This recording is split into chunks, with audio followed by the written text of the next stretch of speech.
Hey everyone, welcome to the show. Let me stop sharing. Hey everyone, welcome to the show. Today's video is, well, I still haven't really figured out what I'm going to do today, so I'm just going to flow with it.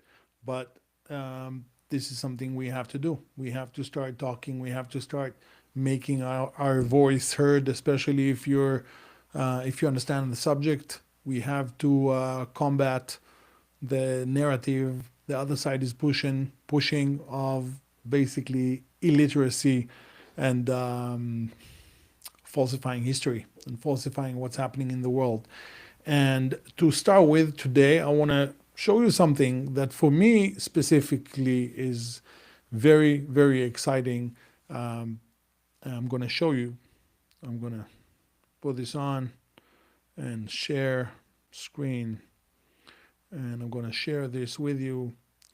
So here we go. This is from the Jerusalem Post. Ex-IDF Air Defense Chief Aero 3 protecting Germany defies immigration, defy imagination after Holocaust. So specifically for me, it's a touching point because you have to understand my grandparents fled Germany before the Holocaust. They got to Israel before the Holocaust. My grandfather was born a German Catholic, a Christian Catholic. He converted to Judaism because he found the love of his life, and basically he decided to convert for her. So it's not like I'm genetically I'm from Germany, and German Jews that came over. He was a Catholic. He converted. He went to Israel and to eventually started what became one of Israel's biggest industries. Very, very successful, hardworking German. And just for you to understand, we've never heard anything bad about the Germans in our house, although we had, in the extended family, we had multiple family members who didn't survive, although my grandfather's family, they were Christians, so nothing happened to them. But we all heard the news. Everyone knew what's going on, and I grew up in a family where no one said anything bad about the Germans. They actually never spoke about the German, not for good and not for bad. And for me specifically, this is an exciting moment where you can actually look at this and say, oh my God, the Israeli technology, the amazing Israeli technology, the AIA, which is the Israeli aerospace something, I think, um, sorry, is now protecting German skies. This is wild. This is out there. This is actually very, very exciting. We, the Israelis, this small little nation, is protecting Germany against Russian ballistic missiles. I think it's amazing. And I'm going to read it out. Last week, to protect from potential Russian ballistic missile attack, only 80 years after the Holocaust, reality was defying human imagination. Former IDF Air Defense Chief Brigadier General Ron Kochav has told the Jerusalem Post, nothing that this process, nothing, sorry, noting that this process turns history on its head. Less than 80 years after the Luftwaffe planes terrorized Europe and destroyed our people, the Jewish state provides Germany with the umbrella that will protect its skies. For me, for me, this is exciting. This is what it means to be Jewish. You see, this is what it means to be Jewish. We, even though they've done whatever they've asked for forgiveness, and they've went out of the way to help Israel, to help the Israeli state. Now we come back and we help our friends. And this is what it means to be Jewish, at least for me. I'm not religious, but it's definitely a point about Judaism that we help the foreigners, we help the friends. I truly believe that. It's not only the Jews; it's everyone that lives in Israel, the Druze and the Jews and the Christians. It's a hub of people who grew up understanding that they need to help each other, and it's amazing. It's just really, really exciting. What can I say? And the former IDF air defense chief continues. There are moments in history when reality surpasses all imagination. Last week, when the components of the Arrow 3 batteries were delivered to the German government, we witnessed one of these moments. Exciting. Really, really exciting. Anyhow, so this is, great news. What can I say? Our systems are the best on the planet. We all know that. We've seen it in the Iranian attack. I mean, we had some falls, but in the Iranian ballistic missile attack, nothing really came through. Uh, Barely no people got hurt. I mean, maybe some, but it was compared to the massive attack and what fell on Israel, the fact that the system managed to defend the whole country just like that is practically a miracle. And this is what the Israeli technologies do. Okay, so let's close this. This is, I mean, for me, it's super exciting. What can I say? Really is exciting. Let's see. Moving on to describe the pinnacle of technology, explained the Arrow 3 is no longer a missile. It is a suicide spacecraft. The ability to hit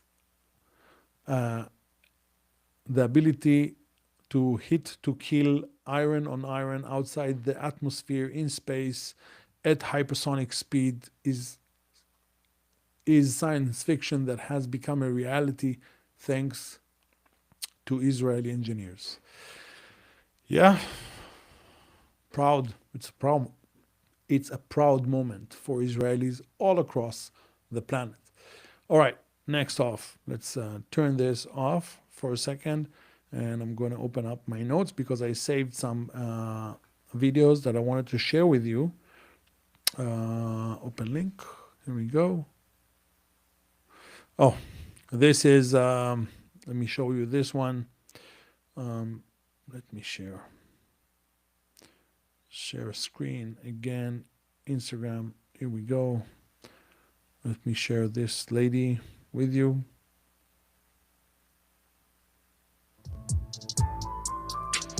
So these are the tunnels in which it's already so humid and I'm really struggling to breathe, as you can hear. Some of these tunnels reached out all the way under UNRWA, which is a UN facility, and it's where all the aid money was spent. Instead of building infrastructure above ground, we already know that UNRWA is working with Hamas. In fact, if you would go to the museum that I was part of the original team that built, the Death Museum, the museum that documented everything that happened on the 7th of October, you would see that all the platoon commanders of the Hamas had UNRWA IDs. They were Hamas.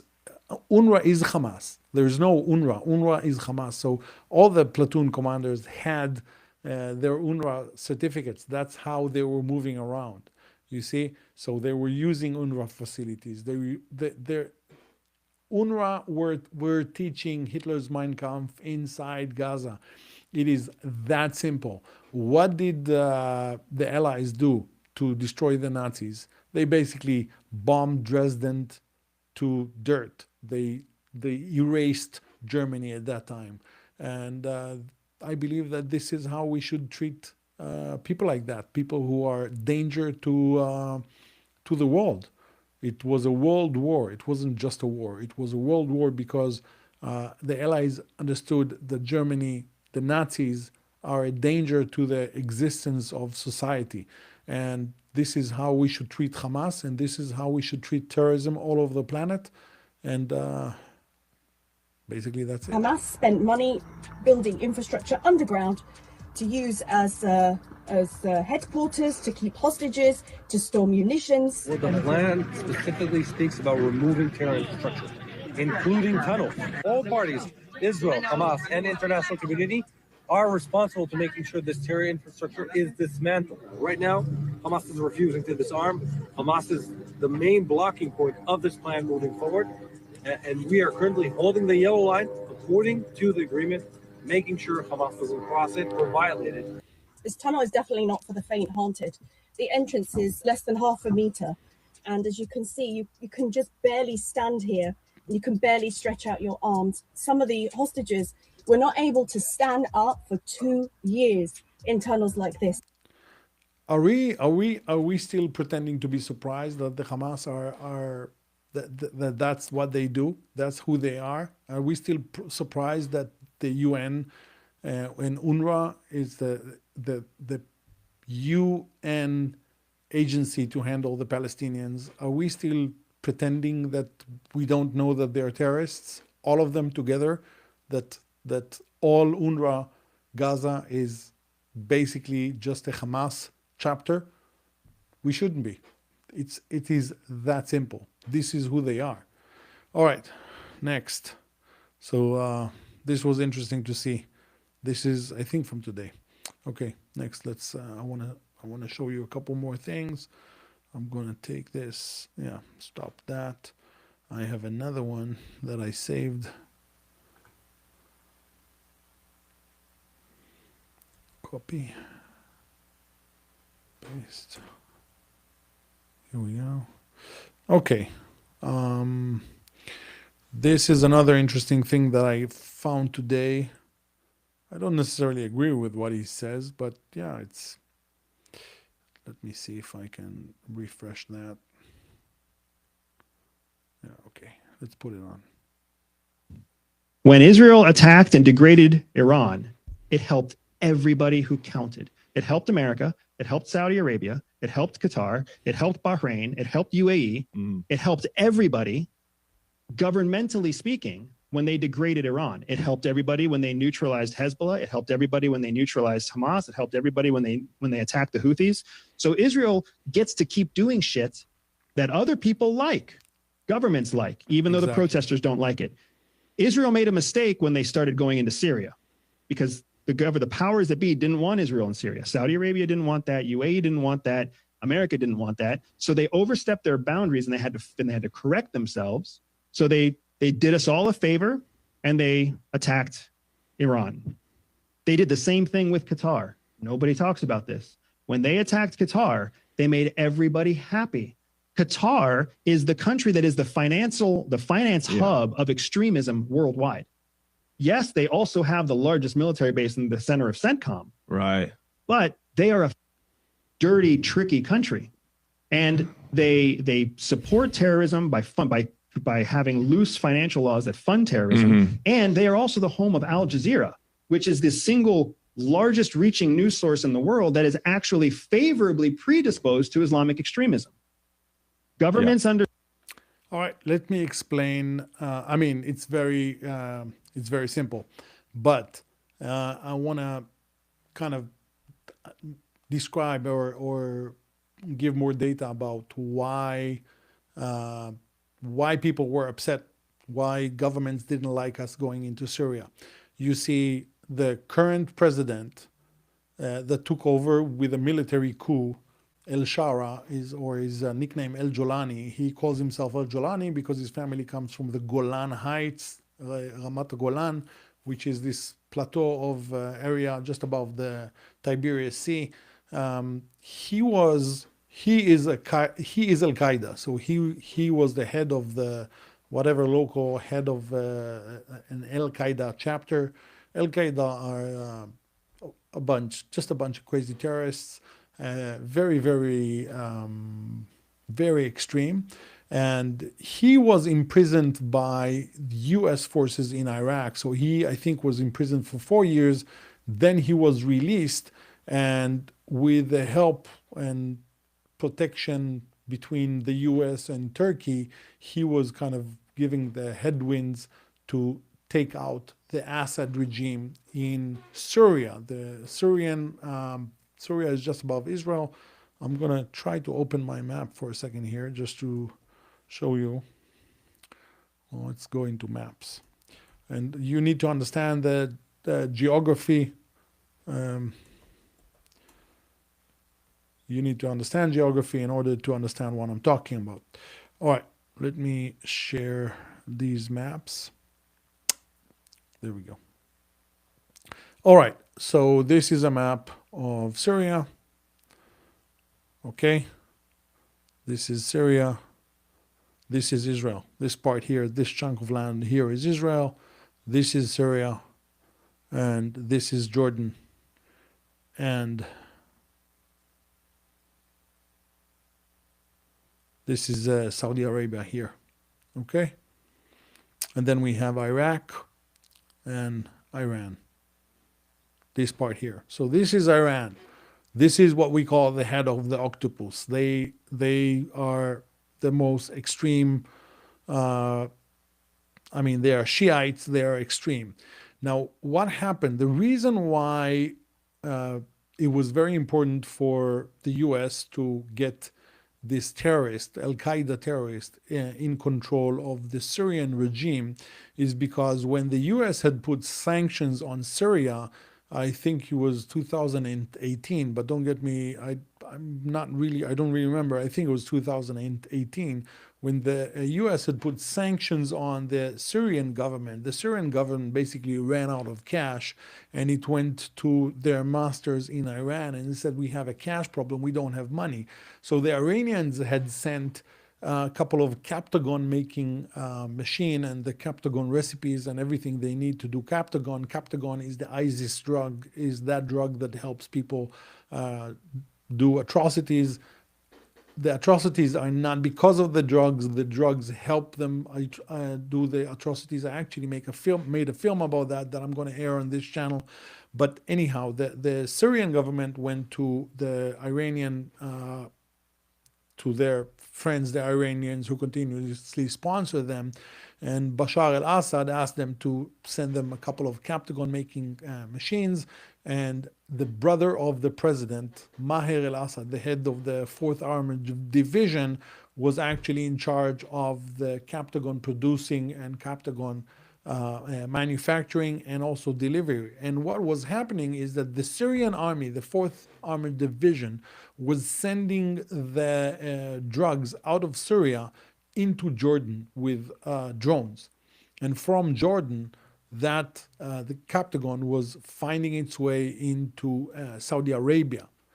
And the Saudis are having a huge drug problem with Captagon because Captagon is highly addictive.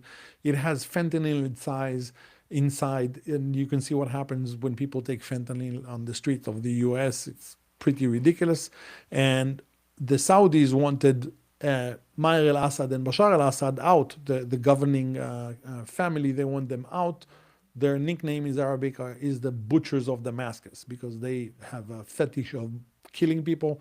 And that's why with the help of, and also Turkey was getting a lot of drugs. And that's why with the help of Saudi Arabia, Turkey, and the US, the Al-Qaeda terrorist, El-Shara, took over control of Turkey and then was brought over to the White House, and suddenly Trump, because he became Trump's best friend.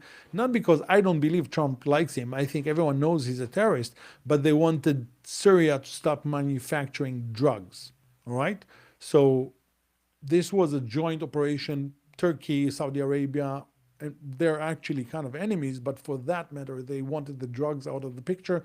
At that time, Syria was manufacturing $5.6 billion worth of Captagon, a pill. Each pill is street valued at $11 or $12, so you make the math. It's a lot of pills, There are actually documentaries about that. If you search Captagon on YouTube, you will find it. So that's the important part. When El-Shara took over control, we actually invaded a little point here into Syria to make sure that we have vantage point over Damascus, just to be on the safe side, which is great. It's incredible.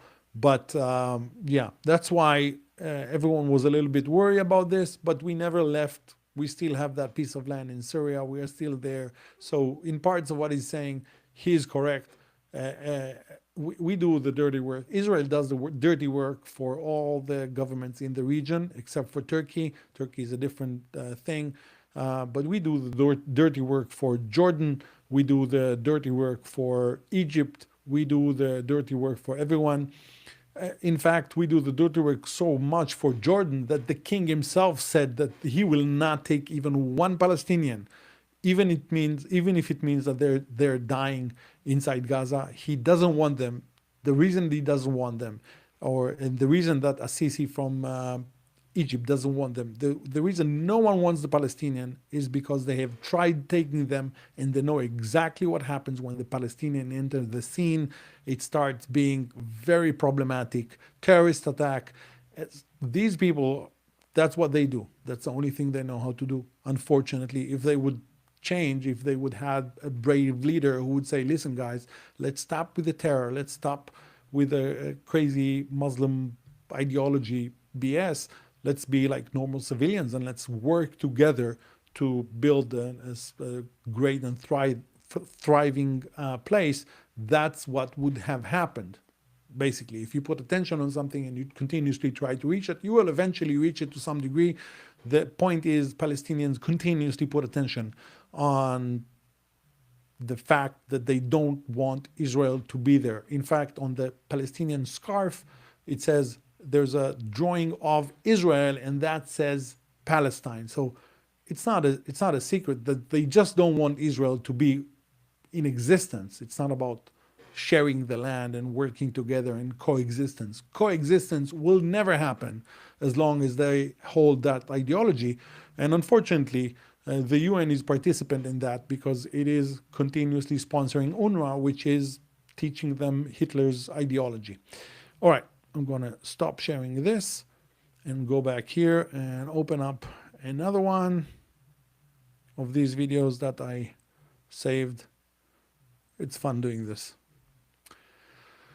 All right, this is also very interesting. Let me share this screen. Not this. All right, let me do it. I'm going to refresh this so we can start from scratch. Okay. سنين Look at مشهورون لأنكم أنتم أعداؤنا. إن الاهتمام بنا نابع من الاهتمام بالمسألة اليهودية. نعم، الاهتمام بك وليس بي أنا. إذن نحن قليلو الحظ في أن تكون إسرائيل هي عدونا، لأنها تحظى بمؤيدين لا حد لهم في العالم، ونحن أيضا محظوظون لأن تكون إسرائيل عدونا، لأن اليهود هم مركز اهتمام العالم. لذلك ألحقتم بنا الهزيمة وأعطيتمونا الشهرة. لقد ألحقتم بنا الهزيمة ولكن منحتمونا الشهرة. אנחנו שרת העמולה שלכם. نعم، أنتم وزارة دعايتنا، لأن العالم يهتم بكم أكثر مما يهتم بنا، وليست لدي أي أوهام حول هذا الأمر. I'm going to stop this here, but this is very interesting. Let's see. This is continue. أنتم أعداؤنا. إن الاهتمام بنا. Yeah, so I'm going to stop it here. He's actually super right. The only reason anyone is interested with what's going on with the Palestinians is because we are their enemy.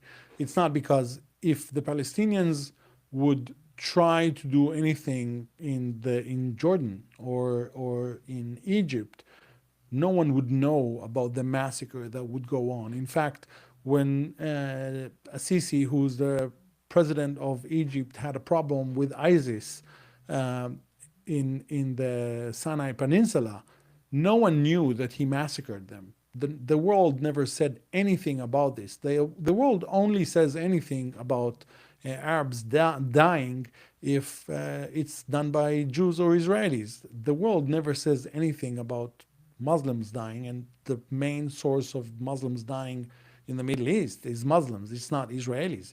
We don't kill one, I think it's probably 10th or 100th of the numbers. I mean, because of the armed conflict between Israel and the Palestinians, maybe 1% of people die, whereas the 99% that die, they die because of armed conflicts between different sects of Arab or different sects of Muslim, whether that is Shia or Sunni. We don't really have any interest in going to war with any of them. In fact, we would definitely want to sign a peace agreement with all Arab countries. Just like, even if it's kind of under the table peace, just like we have with Saudi Arabia, and like for the Emirates, we've been working in coordination for I don't know how many. I think it's a decade already that Israel and the Emirates are working together. We had Israeli professors, Jewish professors, in universities in the Emirates. So they all want to work with us together. And the world is just racist because the only interest they give the Palestinians is because it's the Jews killing them. If it was anyone else killing them, by the way, if the 7th of October would have happened in any other country, any other Arab countries, the war would be over the next day because they would kill 2 million Palestinians, just like that. It wouldn't even take more than 24 hours. The reason no one wants to send Saudi or Egyptian police into Gaza as a joint force is because they know exactly what would happen. They know that the Palestinians will try to kill one of their people. And they know exactly that when that will happen, they will have to deal with the problem of the Palestinians, and they rather have the Jews stuck with that problem. Basically, that's it. So, yeah, double standards all over the world. All right, next one.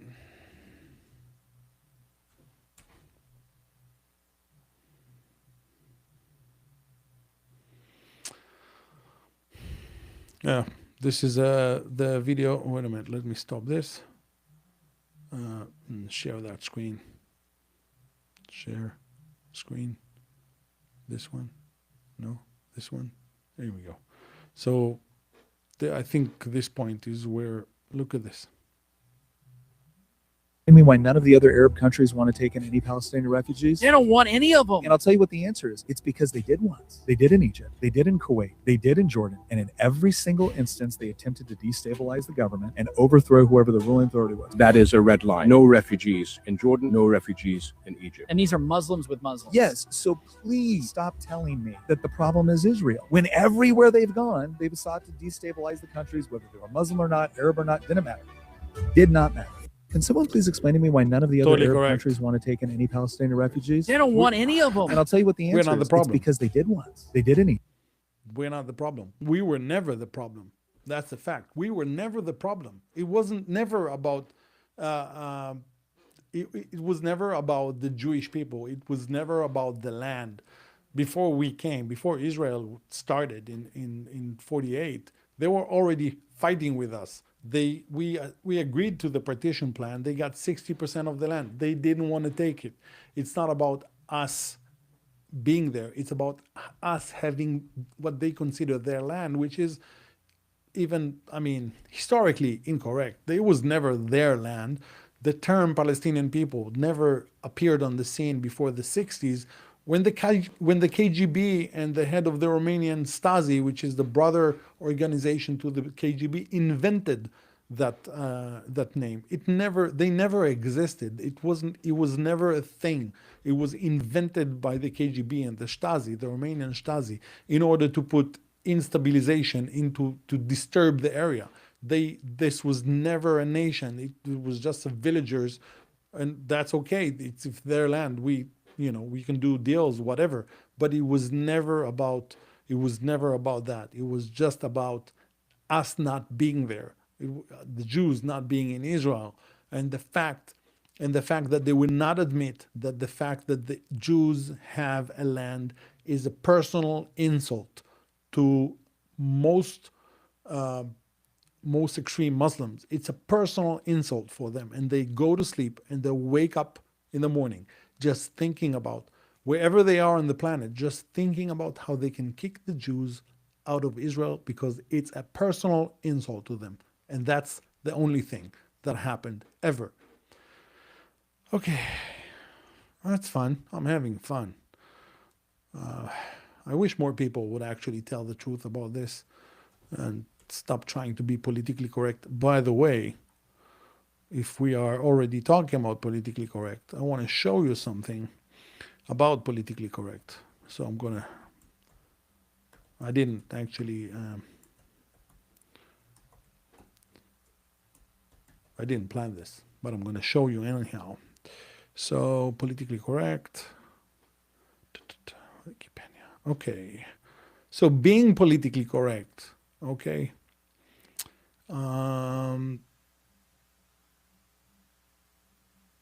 So let me share that.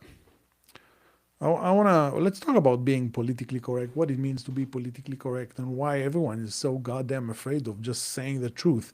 Look at this. The phrase politically correct first appeared in the 1930s when it was used to describe dogmatic adherence to an ideology in totalitarian regimes such as the Nazi regime and Soviet Russia. Early usage of the term politically correct by leftists in the 70s and 80s was as self-critical satire used as ironic rather than the name of serious political movement. Blah, blah, blah. So politically correct is just people adhering to the regime or people saying or talking about the accepted narrative. And the fact is, the accepted narrative is just false. And we should stop being politically correct. And I expect my best friends to tell me, listen, man, you're just full of shit. And that's totally okay. We should stop being so afraid of insulting people. And the problem is, and we saw it we saw it in Sweden, we saw it in Denmark, and we saw it even in Russia. When you start saying the truth and not be politically correct, certain areas or certain groups inside the Muslim world, they start using terrorism. What happened in Charlie Hebdo when they, killed and torched the place because they made a caricature of the Prophet. No other religion on earth goes to that extreme to make everyone so afraid to talk about their religion, only Islam. Why is that? Well, you should ask them, not me. But no, Christians don't do it. Muslims don't do it. Hindus don't do it. No one else does it. It's only Muslims. Go figure. Okay. Last thing I have. Okay. Well, this the thing that I want to show you before. Well, it was okay, but it's not that important. Let's jump over to the next one. Okay, this is exciting. Let me share this. This is exciting because this is the truth. People don't realize that, but I see it every day, and this is so exciting. So I'm going to refresh this. And then 1,000 Christians come to the Western Wall. Let me show you. So these are Christians who came to Israel, to the Western Wall. The Western Wall was the Western Wall of the temple that is still erect. This is what we call the Wailing Wall, or some people call it the Wishing Wall. The holiest, I think should be the holiest place to Judaism. If it's not, correct me in the comments, but let's see that. When I think of Israel, I think of my name because these are Christians. They're not Jewish. They're Christians. My name is Shara, and my parents picked it when they were here in Israel, and it makes me a little teary-eyed. This is a special name to me. It's always been a special name. It's an Israeli name. Israel means foundation. Through the people of Israel, God brought forth His law, His prophets, and ultimately Messiah. It is the ultimate decolonization experiment gone right. Israel is the people of God. Resilience. I think of the word Hanene. Here I am. And they've gone through so much, and yet they have the spirit of fortitude, of passion, and hope. Hope for a better tomorrow. Israel is a place where I can be who I was created to be. It's a place where I find my faith. Israel's close to my heart. I care about the Jewish people and I care about Israel. It's a holy land.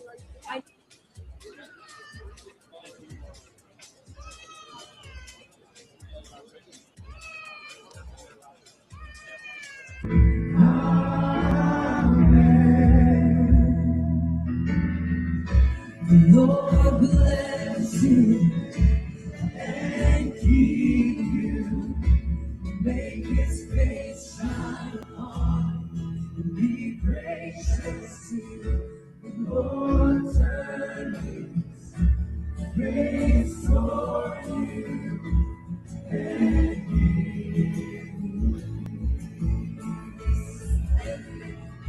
What does it look like to have over? Well, yeah, I mean, that's my experience whenever I travel the world, except for the crazy people in the cult of pro-Palestine, the death cult of pro-Palestine. Except for those people, I only meet people who are just happy to meet us, Jews and Israelis. And anywhere I go, yep, I once opened a bank account in the U.S. and the head of the manager heard I'm from Israel. She literally started crying and telling me, "Oh my God, you guys in Israel, you are the only reason the Christian holy sites are kept alive and defended, because if it was up to the other side, it would be destroyed already." Christians and Jews are brothers. The Western civilization started because of Judeo-Christian values. The Western civilization became what it is because of Judeo-Christian values. The Western civilization became such a force of good because of Judeo-Christian values. And people would say, yeah, but you guys are colonists and you guys, whatever, did this and that. And the Americans came to the US and they did some horrible things. Yes, everyone did some horrible things, but that does not prevent us from moving forward and building a better future. Whereas the pro-Palestinian death cult is just continuously looking in the past and trying to whatever they want to sit there and do some kumbaya session and reminisce about how good it was before Israel was not there. But the truth of the matter, it wasn't good. It was nothing. It was just a barren, empty land. There was nothing there. And the truth of the matter is that in all the surrounding countries, there is nothing, because these are all failing countries with horrible economies, and they don't manufacture anything. And the only place that actually manufactures something, the only place that creates technology that protects other countries is Israel. It's not any of the surrounding Muslim countries. Basically, that's it for today. Yeah, that's it. I don't know. That's what I wanted to talk to you about today. Tomorrow, I am going to bring on an interview that I've done actually 2 years ago, I think to the day, with a professor in the Washington think tank of something, I think it's called AJC, Emanuele, I don't remember the surname, he's Italian. That's actually an interview I did 2 years ago to the day when I was working for the Israeli intelligence as a contractor. So I'm going to bring him, I'm going to show you that interview. It's about 19 minutes. It's very interesting to see how he knew exactly what's happening in the world and who's pulling the string. And after that, I also have an interview with a very interesting movie that we created also as a contractor in the intelligence branch, about the connection between fentanyl epidemic to different Muslim countries, the fentanyl epidemic in the US that is killing hundreds of people, to different Muslim countries that are pushing that. Not necessarily only Muslims, but also Muslim countries, also different other countries, enemies of the US that is using the fentanyl, the drug, using fentanyl, the drug, in order to create havoc inside the US. So hopefully you like it. If you like this videos, I just got started. I'm just warming up. But anyhow, hit the like button, subscribe to the channel. I'm going to do lots more of this because it's time to start spreading facts and not opinions. Facts about who is the good guy and who is the bad guy. And this channel is called Straight Talk because I'm going to call it what it is, and I don't care about opinions. I heard this interesting line. I don't remember how it is, but facts don't care about opinion. Yeah, I think that's it. Facts don't care about opinion. We don't care about opinion. We care only about facts and figures. So with that, I wish you all a great night. Like, subscribe, and I'll see you guys later.